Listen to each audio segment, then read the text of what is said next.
그러니까 내 자녀의 부는 부모님이 결정한다. 집을 가지고 있느냐 못 가지고 있느냐에 따라서 자산 가치가 많이 이제 변동이 되다 보니까 오늘은 이제 젊은 세대들 그 내 집 마련을 어떻게 해줘야 되는지 요즘 보면 너무 포기하시는 분들이 많다라는 거죠. 충분히 할 수가 있는데 대부분 제가 상담을 하다 보면 몰라서 못 하시는 거예요.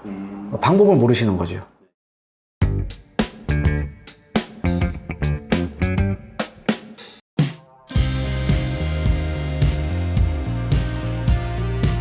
오늘 OPD하고 좀 하고 싶은 얘기들이 있는데 최근에 보면은 젊은 세대들 특히 MZ 우리 지금 OPD도 지금 MZ 세대잖아. 네. 이게 내 집 마련 어떻게 해야 되나 그런 얘기를 좀 하고 싶어서 오늘 좀 불렀어요.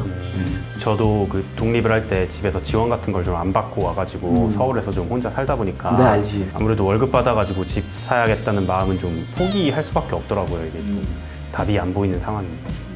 요즘 이제 그게 가장 큰 문제예요. 그러니까 우리가 이제 베이비 부머 세대하고 좀 비교를 해보면 내 집 마련이 상대적으로 지금 생각하면 상대적으로 쉬웠죠. 왜 그러냐면 그 당시만 하더라도 이자율이 상당히 높았고, 그렇죠. 이제 저축해서 집을 살 수 있었다는 거죠. 이제 이자율도 높았고, 그 다음에 우리나라가 이제 경제 성장을 하면서 어떻게 보면 경제 성장에 대한 가치를 같이 향유했던 세대가 이제 베이비 부머 세대거든요. 근데 지금 같은 경우에는 어떻게 보면 소득은 이제 많이 높아졌지만, 근데 소득 대비해서 집값은 더 많이 올라버린 거죠. 네. 그러니까 지금 사실은 어떻게 보면 지금 2030 세대들이 내 집 마련하기가 너무 지금 어려워진 거예요. 우리 지금 OPD도 마찬가지, OPD가 지금 말했던 것처럼 사실 지금 내 집 마련을 좀 포기하시는 분들도 좀 많이 생기고 있는 게 사실이죠. 네. 그래서 솔직히 저도 이게 좀 많이 걱정이 돼요. 이 주택 시장에서 보면 이제 부동산 시장에서 보면 PIR 이제 비율이라고 해서 네. 내 소득을 모아서 내 집 마련을 하는 기간이 지금 점점 늘어나고 있거든요. 최대 우리가 가격이 고점일 때는 그게 서울 같은 경우가 통률 18년.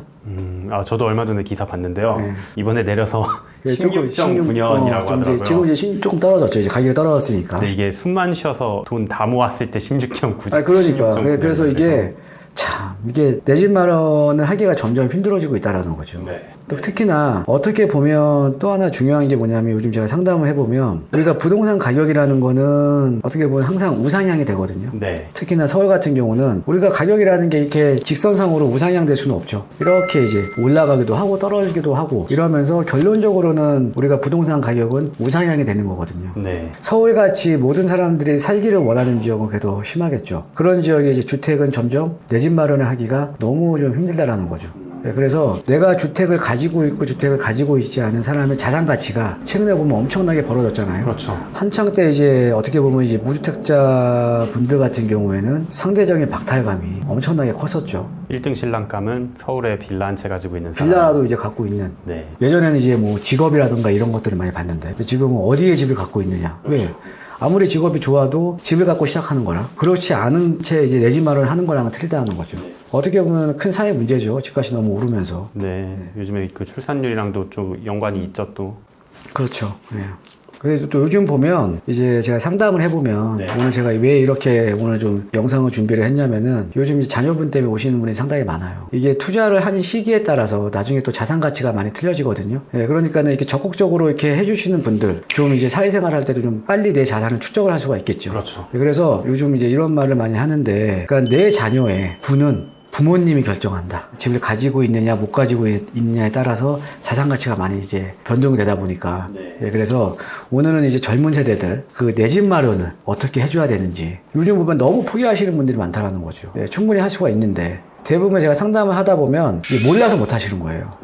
방법을 모르시는 거죠. 네. 그리고 대표님 말씀해 주신 것처럼 그 자녀들 위해서 좀 투자하시고 싶으신 분들이 요즘에 시장이 안 좋아서 망설이시는 분들이 많더라고요. 섣부르게 판단하기 좀 어렵지 않으실지 좀 걱정이 돼서요. 그러니까 어떻게 보면 우리가 이 부동산 시장 타이밍이라는 게 상당히 중요하거든요. 지표들도 어떻게 보면 바닥을 지금 탈출하는 지표예요. 자, 일단 첫 번째가 외지인 매입 비율이 지금 높아지고 있다. 근데 이 외지인 매입 비율이 높아지고 있다라는 의미는 시장이 어떻게 보면 이렇게 변곡점을 그릴 때 많이 그런 비율이 높아지거든요. 과거에 봤을 때요? 그렇죠. 그 다음에 지금 서울이나 지금 도심권 같은 경우에는 지방과는 다르게 청약 경쟁률이 계속 높아지고 있죠. 조금 서울 내에서도 입지가 약간 좀 지하철에 멀거나 좀 입지가 떨어져도 다 순위 내에 다 완판이 또 돼버리고 요즘 뭐 이제 경매 시장 같은 경우에 낙찰가율이나 낙찰률도 오르고 있고 여러 가지 선행 지표들을 보면 지금 일단 바닥은 탈출하고 있는 구간이거든요. 네. 가장 이제 뭐 매도자나 매수자나 가장 생각을 많이 하는 게 금리예요. 금리 영향이 상당히 크잖아요. 네. 근데 금리 같은 경우는 우리가 끝점이 어딜지 모를 때 그때가 가장 두려운 거잖아요. 네. 어디까지 오를지 모를 때. 그렇죠. 근데 지금은 어느 정도 금리는 지금 안정돼 있거든요. 네. 네, 그래서 일단은 금리에 대한 리스크는 그래도 예전 과거에 비해서 지금 많이 줄어들었다. 네, 이렇게 이제 보시면 될 것 같아서 지금 시점에가 어떻게 보면 저는 뭐 자녀분들을 위해서 내 집 마련을 지금 할 타이밍이 아닌가 좀 이렇게 좀 생각을 한번 해봅니다.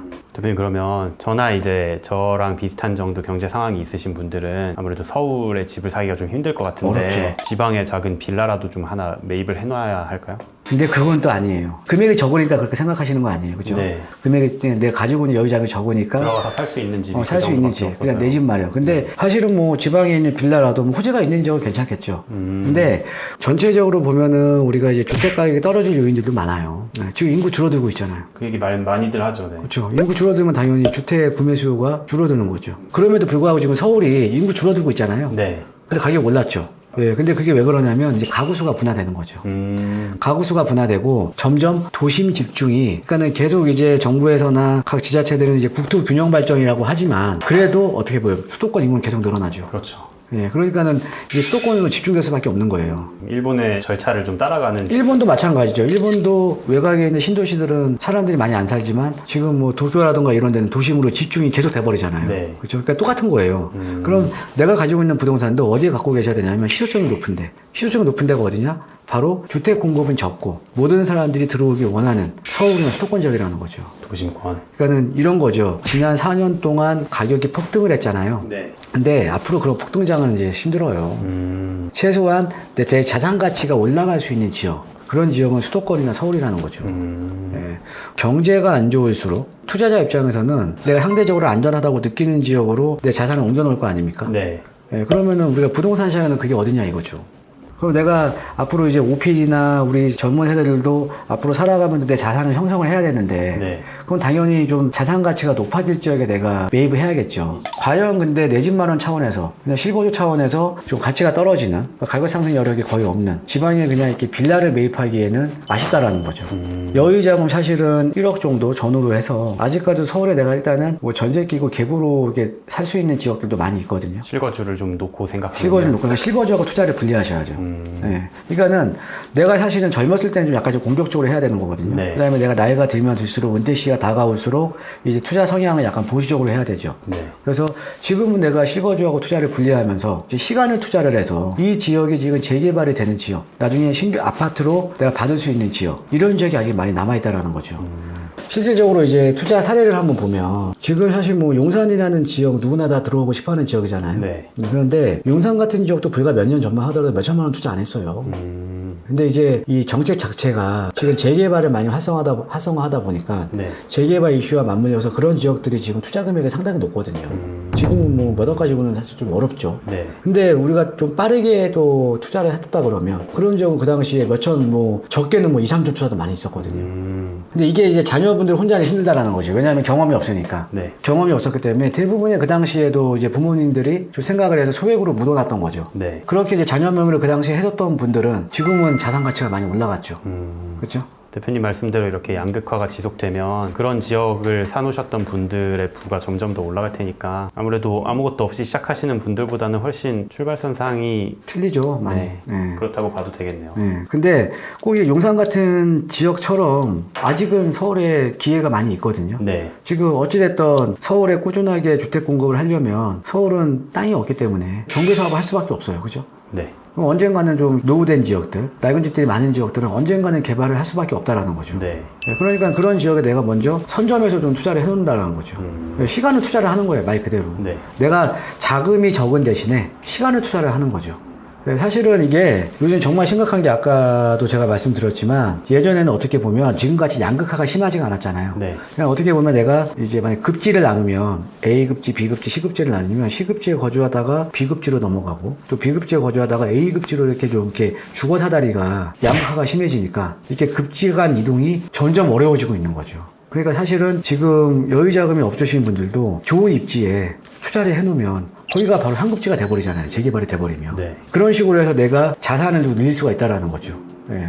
그런 정비사업은 좀 괜찮은 지역들, 그러니까 법적인 요건에 맞는 지역들, 모아라든가 역세권 시프트라든가 신속이라든가 이런 법적인 요건에 맞는 지역들은 그런 어떻게 보면은 정책적인 방향성을 보고 투자를 하면 어떻게 보면 내가 성공할 가능성이 상당히 높겠죠. 그러면 그만큼 자녀들이 좀 출발하기가 좀 쉬워지고요. 맞아요. 이렇게 지금 제 생각에 좀 이제 동감을 하시는 분들, 좀 난 좀 발빠르게 움직이고 싶다 그런 분들이 있잖아요. 근데 방법을 모른다라는 거죠. 그러니까 그런 분들 있으시면요, 주저하지 마시고 제가 상담을 통해서 좀 도와드릴 테니까요, 상담 신청하시면 될 것 같습니다. 제가 성심성의껏 도와드리도록 하겠습니다.